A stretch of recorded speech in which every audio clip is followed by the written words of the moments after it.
संवादाचे एक नवीन युग आले आहे. जर एका दिवशी इंटरनेट बंद पडले तर काय होईल?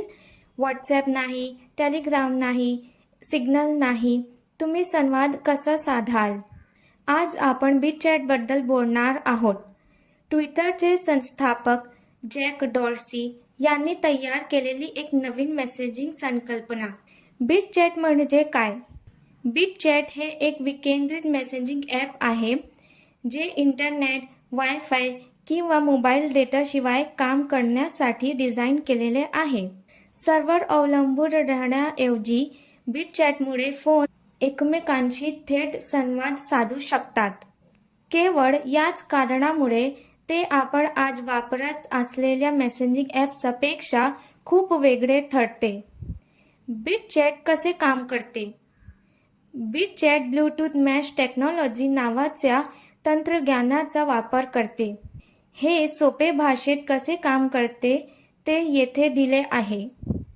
तुमचा फोन ब्लूटूथ वापरून जवळपासच्या फोनशी कनेक्ट होते. प्रत्येक फोन नेटवर्कमधील एक छोटा नोड बनतो. संदेश कोणत्याही केंद्रीय सर्व्हर जात नाही. ते प्राप्तकर्त्यापर्यंत पोहोचेपर्यंत एका फोनवरून दुसऱ्या फोनवर पुढे जातात. जवळपास जितके जास्त वापरकर्ते असतील तितके नेटवर्क अधिक मजबूत होते. जॅक डॉर्सीने हे का तयार केले? जॅक डॉर्सीने नेहमीच विकेंद्रीकरण, गोपनीयता आणि खुल्या संवादाला पाठिंबा दिला आहे. बिटचॅटची रचना खालील सारख्या परिस्थितींसाठी केली आहे. इंटरनेट बंद करणे, निदर्शने किंवा आपत्कालीन परिस्थिती, कनेक्टिव्हिटी नसलेले दुर्गम भाग, कोणतीही केंद्रीय प्राधिकरण नसल्यामुळे कोणीही संभाषणे सहजपणे ब्लॉक, सेन्सर किंवा ट्रॅक करू शकत नाही. बिटचॅट महत्त्वाचे का आहे?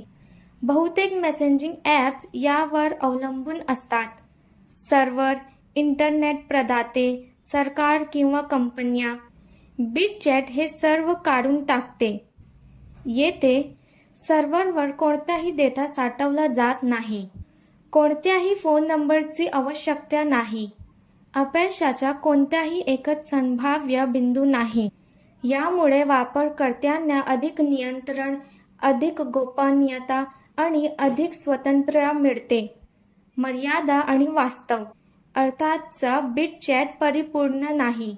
जेव्हा लोक शारीरिकरित्या एकमेकांच्या जवळ असतात तेव्हा ते सर्वोत्तम काम करते आणि ते व्हॉट्सॲप किंवा टेलिग्रामची पूर्णपणे जागा घेण्यासाठी बनवलेले नाही. त्याऐवजी हा एक पर्याय आहे, विशेषतः जेव्हा पारंपरिक नेटवर्क निकामी होतात.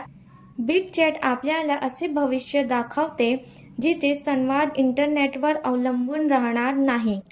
एक असे भविष्य जे विकेंद्रित, खाजगी आणि लवचिक असेल. तुम्हाला काय वाटते?